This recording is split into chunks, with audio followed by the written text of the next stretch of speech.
اعوذ باللہ نحمده ونصلي على رسوله الكريم اما بعد فاعوذ بالله من الشيطان الرجيم بسم الله الرحمن الرحيم رب اشرح لي صدري ويسر لي امري واحلل عقدة من لساني يفقهوا قولي۔ ہماری آج کی گفتگو کا موضوع ہے صبر و برداشت۔ دنیا کی زندگی میں کوئی انسان بھی رنج و غم، مصیبت و تکلیف، آفت و ناکامی اور نقصان سے بے خوف نہیں رہ سکتا۔ ہر انسان پر کسی نہ کسی وقت ایسی چیز آتی ہی ہے جو اسے ناگوار ہوتی ہے، جو اسے ناپسند ہوتی ہے، اور یوں بسا اوقات انسان کو ناپسندیدہ حالات میں ڈال کر اس کی آزمائش کی جاتی ہے۔ قرآن پاک میں اللہ تعالیٰ فرماتے ہیں وَنَبْلُوكُمْ بِالْخَيْرِ وَالشَّرِّ فِتْنَةً، ہم تمہیں اچھے برے حال میں مبتلا کر کے تمہاری آزمائش کریں گے۔ ایک اور جگہ پر فرمایا خَلَقَ الْمَوْتَ وَالْحَيَاةَ لِيَبْلُوَكُمْ أَيُّكُمْ أَحْسَنُ عَمَلًا، اس نے موت اور زندگی کو بنایا تاکہ وہ تمہارا امتحان لے کر دیکھے، تمہیں آزما کر دیکھے کہ تم میں اچھے کام کون کرتا ہے۔ اچھے وقت میں، اچھے حالات میں اچھا بننا، موافق ماحول میں، خوشگوار حالات میں، یہ مشکل نہیں ہوتا، لیکن اس وقت اچھا بن کے دکھانا جب انسان پر ایسے حالات آئیں جو اس کے لیے تکلیف اور پریشانی کا باعث ہوں، اس کی مرضی کے مطابق نہ ہوں۔ ایسے میں ہی کسی انسان کا صحیح طور پر پتہ چلتا ہے کہ وہ دراصل کیسا انسان ہے۔ اب جب بھی کوئی مشکل آتی ہے یا مصیبت آتی ہے تو اس وقت انسان کے سامنے دو راستے ہوتے ہیں۔ ایک تو یہ کہ اس مشکل یا مصیبت کا صحیح طور پر مقابلہ کرے، اس میں مثبت رویہ اختیار کرے، صبر سے کام لے، اور دوسرا راستہ یہ کہ انسان اس پر چیخے چلائے، پریشان ہو، حواس کھو بیٹھے، مایوسی کا شکار ہو۔ اب ان دونوں راستوں کو دیکھ کر آپ خود فیصلہ کر سکتے ہیں کہ کون سا راستہ آپ کے حق میں زیادہ مفید ہو سکتا ہے۔ کسی بھی آنے والی مشکل یا آزمائش کو اگر انسان رب کا فیصلہ سمجھ کر قبول کر لیتا ہے تو اس صورت میں انسان کے اندر صبر آ جاتا ہے، اور اگر انسان مایوس ہوتا ہے، اس فیصلے کو قبول نہیں کرتا، اللہ سے ناراض ہوتا ہے، تو حاصل کچھ بھی نہیں ہوتا، اس اجر کو بھی چھوڑ بیٹھتا ہے جو صبر کی صورت میں اسے اس مصیبت پر مل سکتا تھا، اس سے بھی ہاتھ دھو بیٹھتا ہے، اور دوسری طرف مسئلہ حل بھی نہیں ہوتا۔ اس کے برعکس جو لوگ مصیبت پر صبر کرتے ہیں ان کے بارے میں قرآن پاک میں آتا ہے وَبَشِّرِ الصَّابِرِينَ الَّذِينَ إِذَا أَصَابَتْهُمْ مُصِيبَةٌ قَالُوا إِنَّا لِلَّهِ وَإِنَّا إِلَيْهِ رَاجِعُونَ أُولَئِكَ عَلَيْهِمْ صَلَوَاتٌ مِّن رَّبِّهِمْ وَرَحْمَةٌ وَأُولَئِكَ هُمُ الْمُهْتَدُونَ، اور خوشخبری ان لوگوں کو دیجیے جو مصیبت پر صبر کرتے ہیں اور کہتے ہیں کہ ہم اللہ کے ہیں اور اللہ ہی کی طرف ہمیں واپس جانا ہے۔ ان لوگوں پر ان کے رب کی طرف سے بڑی عنایات ہوں گی اور اس کی رحمت ہوگی، اور ایسے ہی لوگ راہ ہدایت پر ہوتے ہیں۔ گویا مصیبت کے وقت صبر کرنے والا اللہ تعالیٰ کی خاص رحمت اور عنایت کا مستحق ہو جاتا ہے۔ یہاں ایک سوال یہ پیدا ہوتا ہے کہ اگر انسان اللہ تعالیٰ کا محبوب ہے اور اللہ تعالیٰ اپنے بندوں سے پیار کرتا ہے تو پھر انہیں مشکل میں کیوں ڈالتا ہے، ان کا امتحان کیوں لیتا ہے؟ تو بات یہ ہے کہ دنیا میں بھی امتحان کے بغیر انسان کی اصل قدر و قیمت سامنے نہیں آتی۔ مثلاً ایک ماں اپنے بچے سے پیار کرتی ہے لیکن اس کو اسکول بھیجتی ہے، جب امتحان کا وقت آتا ہے تو گھر نہیں بٹھا لیتی، امتحان کے لیے بھیجتی ہے تیار کر کے،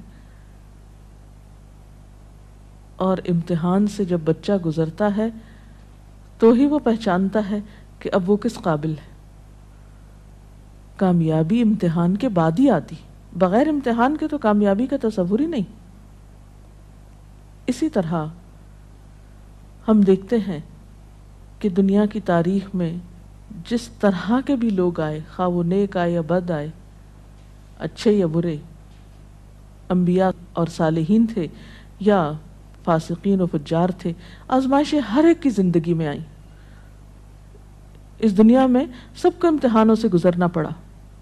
ہاں، یہ فرق ضرور ہے کہ اللہ کے پیاروں نے اللہ کی طرف سے آئے ہوئے امتحان پر کبھی شکوہ نہیں کیا، بے صبری سے اور جلد بازی سے کام نہیں کیا، بلکہ اس کے برعکس صبر سے کام لیا۔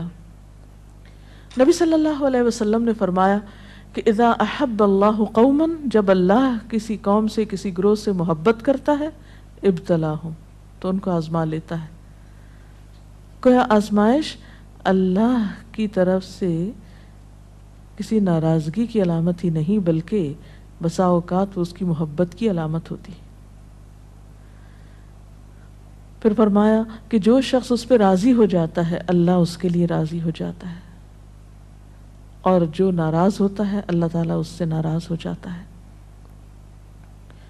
لیکن وہ لوگ جو کسی بھی دکھ، تکلیف اور آزمائش کے وقت صبر کرتے ہیں تو ان کے بارے میں خوشخبریاں بھی ہیں۔ ایک جگہ پر آتا ہے ان اللہ مع الصابرین، اللہ صبر کرنے والوں کے ساتھ ہے۔ وبشر الصابرین، صبر کرنے والوں کو بشارت دے دو۔ اور قیامت کے دن تو صبر کرنے والوں کا اجر بے پناہ ہے۔ حدیث میں آتا ہے قیامت کے روز دنیا میں عافیت سے رہنے والے جب آزمائش میں مبتلا لوگوں کے اجر کو دیکھیں گے، یعنی قیامت کے دن جو ان کو اجر ملے گا اس کو دیکھیں گے تو تمنا کریں گے کہ اے کاش دنیا میں ہماری جلد کینچیوں سے کاٹ دی جاتی اور ہم بھی صبر کرتے اور آج ہمیں بھی اتنا بڑا اجر ملتا۔ اور اس کے علاوہ جو بھی مصیبت، تکلیف، حتیٰ کہ کانٹا بھی چبھتا ہے بندہ مومن کو تو اللہ تعالیٰ اس کے بدلے میں بھی انسان کے گناہ معاف کرتا رہتا ہے۔ اس لیے کبھی بھی اس بات پر پریشان نہیں ہونا چاہیے کہ کوئی مصیبت جو آ گئی تو یہ شاید اللہ تعالیٰ کی ناراضگی ہی کا ذریعہ ہے۔ نہیں، اسی پریشانی میں آپ اللہ کی رضا کو بھی پا سکتے ہیں۔ نبی صلی اللہ علیہ وسلم نے فرمایا جس مسلمان کو کوئی قلبی اذیت، جسمانی تکلیف، بیماری، رنج، دکھ، غم، کچھ بھی جو پہنچتا ہے، حتیٰ کہ اگر اسے کانٹا بھی چبھ جاتا ہے اور وہ اس پہ صبر کرتا ہے تو اللہ تعالیٰ اس کے بدلے اس کے گناہوں کو معاف کر دیتا ہے۔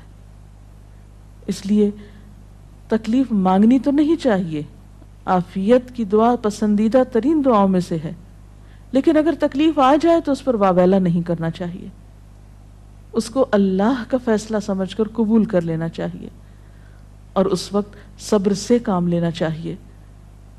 اب سوال یہ پیدا ہوتا ہے کہ صبر کیا کیسے جائے؟ تو اس کے لیے شعوری کوشش کی ضرورت ہوتی ہے۔ حدیث پاک میں آتا ہے من یتصبر یصبرہ اللہ، جو صبر کرے گا اس کو اللہ صبر دے دے گا۔ تو گویا سب سے پہلے نیت اور ارادے کی ضرورت ہے، اللہ کے فیصلے کو قبول کرنا، ایکسپٹ کر لینا کہ جو ہونا تھا ہو گیا، آپ اسے تبدیل نہیں اب کر سکتے۔ مثلا کوئی شخص فوت ہو گیا، آپ اس کو دنیا میں لا تو نہیں سکتے، اب کیا اللہ کے فیصلے کو قبول کر لیجئے اور اس طرح بہیو کیجئے کہ اللہ راضی ہو جائے کہ ہاں اس میرے بندے نے میری بات کو قبول کر لیا، اس کا برا نہیں مانا۔ پھر اسی طرح انسان اپنے رب کی طرف سے ملنے والی نعمتوں کو اس موقع پہ یاد کرے۔ جب ایک چیز جاتی ہے تو بہت سی ہمارے پاس بھی تو ہوتی ہیں، عموماً ہم اس کے پیچھے تو بہت روتے ہیں جو چلی جاتی ہے، اور جو نعمتیں ابھی ہمارے ہاتھ میں ہیں، ابھی ہمارے پاس ہیں، ان پر ہماری توجہ ہی نہیں جاتی۔ مثلا خدا نخواستہ بچوں میں سے اگر ایک فوت ہو گیا تو باقی تو ہیں۔ اگر خدا نہ خواستہ اولاد نہیں تو والدین تو ہیں، وہ نہیں بہن بھائی تو ہیں، صحت سلامتی عطا کی ہے، ساری نعمتیں اگر انسان ان کا احساس کرتا رہے، ان کا ذکر کرتا رہے، ان کو تسلیم کرتا رہے، تو انسان کے اندر صبر و رضا کی کیفیت پیدا ہوتی ہے۔ اور پھر اگر پھر بھی دل میں صبر نہ آئے تو ان لوگوں کے حالات پر نظر ڈالی جائے جو ہم سے زیادہ مصیبتوں کا شکار ہیں۔ اگر ہم کسی ایک بیماری میں خدا نخواستہ مبتلا ہیں تو ان لوگوں کو جا کر ہسپتالوں میں دیکھیے جو ایک وقت میں کئی ایک بیماریوں میں مبتلا ہیں۔ تو ہمیشہ تکلیف میں اپنے سے بڑی تکلیف والے پہ نظر ڈالیں گے تو اپنی بھول جائیں گے۔ اور اس کے ساتھ ساتھ یہ ہے کہ انسان کو دعا بھی کرتے رہنا چاہیے۔ قرآن پاک میں بھی ایسی دعائیں ملتی ہیں جیسے ربنا افرغ علینا صبرا وتوفنا مسلمین، ربنا افرغ علینا صبرا وثبت اقدامنا، ان دعاؤں کو بھی پڑھنا چاہیے۔ اسی طرح حضرت ابن عباس کا بیان ہے کہ نبی صلی اللہ علیہ وسلم جب کسی رنج و غم میں مبتلا ہوتے تو یہ دعا کیا کرتے تھے، لا الہ الا اللہ رب العرش العظیم، لا الہ الا اللہ رب السماوات و رب الارض و رب العرش الکریم۔ تو اللہ کا ذکر، اس کی دی ہوئی نعمتوں کا شکر انسان کے لیے صبر کے معاملے کو آسان کر دیتا ہے۔ اور حقیقت یہ ہے کہ صبر سے بڑھ کر کوئی چیز نہیں جو انسان کے لیے اتنی فائدہ مند ہو، جیسا کہ ایک بخاری کی حدیث میں آتا ہے، ما اعطی احد عطاء ما اعطی احد عطاء خیرا واوسع من الصبر۔ صبر کی توفیق سے بڑھ کر سمجھ لو کہ بہتر اور عمدہ نعمت کسی اور کو نہیں ملی۔ یعنی جس کو صبر کرنے کی توفیق ہو گئی، ہمت ہو گئی، تو سمجھ لیجئے کہ اس کو سب سے بڑھ کر نعمت مل گئی۔ یہ توفیق رب کی نعمتوں میں سے ایک بڑی نعمت ہے۔ اور ایک اور روایت میں تو صبر کو آدھا ایمان کہا گیا، صبر نصف الایمان۔ اور مومن کا حال کچھ یوں بتایا گیا، یعنی مومن کی شان، آپ صلی اللہ علیہ وسلم نے فرمایا کہ مومن کی شان بھی عجیب ہے، اور یہ شان مومن کے سوا کسی اور کو نصیب نہیں ہوتی۔ ان اصابتہ سراء شکر فکان خیر لہ وان اصابتہ ضراء صبر فکان خیر لہ، کہ اگر اسے راحت اور خوشی ہوتی ہے تو وہ شکر کرتا ہے، اس طرح اپنی نیکی کو بڑھا لیتا ہے، اور اگر اسے کوئی تکلیف پہنچتی ہے تو صبر کرتا ہے، اور اس سے وہ اپنے درجے بڑھا لیتا ہے۔ تو گویا صبر ہر حال میں انسان کے لیے فائدہ مند ہے اور انسان کے درجات کو بڑھانے کا ذریعہ ہے۔ اس کے برعکس بے صبری انسان کے لیے کسی طور پر بھی فائدہ مند نہیں۔ بے صبری سے کوئی کام نہیں بنتا، بے صبری سے کوئی بھی نتیجہ نہیں نکلتا، آپ تقدیر کے کسی فیصلے کو پلٹا نہیں سکتے۔ اس لیے صبر کرنا فائدہ مند ہے۔ اللہ تعالیٰ سے اس کی توفیق مانگنی چاہیے۔ اللہ تعالیٰ ہم سب کو اپنی عافیت میں رکھے، اور اگر اس کے فیصلے سے کوئی آزمائش زندگی میں آئی ہوئی ہے تو اس پر صبر کے ساتھ اللہ سے رجوع کرنے کی توفیق ملتی رہے۔ اس سلسلے میں اگر کوئی سوال ہو آپ کے ذہن میں۔ ایک حالات جو ہمیں بہت ہی کامن نظر آتے ہیں کہ جب کسی کی وفات ہوتی ہے، اور بہت ہی عام دیکھا گیا ہے کہ لوگ بالکل اپنے آپے سے باہر ہو جاتے ہیں، اسے اللہ کی رضا، اللہ کا وقت، جانے والے کا کوئی بالکل انہیں صرف اپنا غم کہ ہم سے یہ چھٹ گیا، اور اتنی استغفر اللہ غلط باتیں کہتے ہیں ان موقعوں پر، اور جب انہیں کوئی سمجھانا چاہے تو وہ اس مینٹل سٹیٹ میں، اس مینٹل فریم آف مائنڈ میں ہوتے نہیں کہ کسی کی بات سننا چاہیں، اور وہ بالکل صبر کا دامن چھوڑے ہوئے ہوتے ہیں۔ تو اس طریقے سے ان ماحول میں لوگوں کو کیسے ڈیل کیا جائے؟ ایسے سب لوگ اپنے بارے میں سوچیں کہ ان کی اس بے صبری نے ان کو کیا دیا؟ کیا اللہ کا فیصلہ پلٹ گیا؟ کیا اس بے صبری سے انہیں کوئی اجر ملا؟ کیا ان کی اس بے صبری سے دوسروں کو کوئی راحت ملی؟ جب انسان بے صبری سے کام لیتا ہے تو وہ نہ صرف یہ کہ خود کو پریشان کرتا ہے بلکہ اپنے آس پاس کے لوگوں کے لیے ایک اذیت کا سبب بن جاتا ہے، ان پہ ایک بوجھ بن جاتا ہے۔ پھر بعض اوقات زبان سے ایسی ناروا باتیں نکالتا ہے کہ اللہ تعالیٰ کو ناراض کر دیتا ہے. حالانکہ دیکھا جائے تو ان ساری چیزوں کے نتیجے میں سوائے خسارے اور ناکامی کے کچھ حاصل نہیں ہوتا. اسی لیے قرآن پاک میں اللہ تعالیٰ فرماتے ہیں وَالْعَصْرِ إِنَّ الْإِنسَانَ لَفِي خُسْرٍ إِلَّا الَّذِينَ آمَنُوا وَعَمِلُوا الصَّالِحَاتِ وَتَوَاصَوْا بِالْحَقِّ وَتَوَاصَوْا بِالصَّبْرِ. قسم ہے زمانے کی، یقیناً انسان نقصان میں ہے سوائے ان لوگوں کے جو ایمان لائے اور جنہوں نے اچھے کام کیے، ایک دوسرے کو حق کی تلقین کرتے رہے اور ایک دوسرے کو صبر کی تلقین کرتے رہے. تو خواہ تکلیف میں مبتلا شخص چیخنا پکارنا کرے، پھر بھی آس پاس کے لوگوں پر لازم ہے کہ وہ کسی نہ کسی طریقے سے اسے صبر کی طرف لے آئیں، اس لیے کہ صبر کے علاوہ اور کوئی دوا ہے ہی نہیں ایسے لوگوں کی. میم صبر کا مطلب کیا ہے؟ صبر کرنا کیا ہوتا ہے؟ صبر کا معنی ہوتا ہے اپنے آپ کو روک لینا، یعنی نیگیٹو ریئیکشن سے روکنا، منفی رویے سے روکنا، ناپسندیدہ حالات میں ناپسندیدہ طرز عمل سے خود کو روکنا، اور ایسے موقع پر ہمت اور دلیری سے کام لیتے ہوئے وہ طریقہ اور وہ طرز عمل اختیار کرنا جو اللہ تعالیٰ کی رضا کا باعث بنے. انسان اسفل سافلین میں نہ جا گرے، اپنے درجے سے انسانیت سے نیچے نہ اترے، اپنی زبان اپنے طرز عمل سے کوئی ایسا مظاہرہ نہ کرے جو انسانیت کے خلاف ہو، ایک مسلمان کی شان کے خلاف ہو، جو اللہ کو ناراض کرنے والا ہو. اسی رویے کا نام صبر ہے. رسول اللہ صلی اللہ علیہ وسلم کی زندگی سے میڈم کی مثال بتائیں جب ان کو کوئی بہت بڑا لاس ہوا ہو یا کوئی ان سے بچھڑ گیا ہو تو ان کا کیا رد عمل ہوتا تھا؟ اس میں ہم بے شمار مثالیں دیکھتے ہیں. مثلا آپ دیکھتے ہیں کہ سفر طائف کے موقع پر جب آپ صلی اللہ علیہ وسلم کو لوگوں نے پتھروں سے مارا، آپ پہ آوازیں کسے، آپ نے ان کو بد دعا تک نہیں دی، خاموشی اختیار کی، پیدل چلتے آئے، پھر ایک باغ میں آ کر آپ نے آرام فرمایا. جبریل امین حاضر ہوئے کہ اگر آپ اجازت دیں اور آپ چاہیں تو ان لوگوں کو دو پہاڑوں کے بیچ میں پیس کے رکھ دیا جائے. لیکن آپ نے اس موقع پر بھی کوئی بات ایسی زبان سے نہیں نکالی، بلکہ کیا فرمایا کہ اللہ ان کو ہدایت دے، شاید ان کی نسلوں میں سے کوئی ایسا شخص ہو جو ہدایت پا جائے. اور ہم دیکھتے ہیں کہ محمد بن قاسم اسی قبیلے سے تعلق رکھتا تھا جس کی وجہ سے سندھ فتح ہوا اور یہاں اسلام کا دورہ ہوا. اثرات کہاں تک پہنچے صبر کے. اسی طرح اپنی اولاد کے معاملے میں آپ کے بیٹے ابراہیم جن سے آپ کو بہت پیار تھا، جب وہ فوت ہوئے تو وہ آپ کی گود میں تھے اور آپ کے آنسو ٹپ ٹپ گر رہے تھے. لوگوں نے دیکھا تو کہا اللہ کے رسول صلی اللہ علیہ وسلم آپ بھی روتے ہیں؟ فرمایا کہ ہاں، یہ تو رحمت کی علامت ہوتی ہے.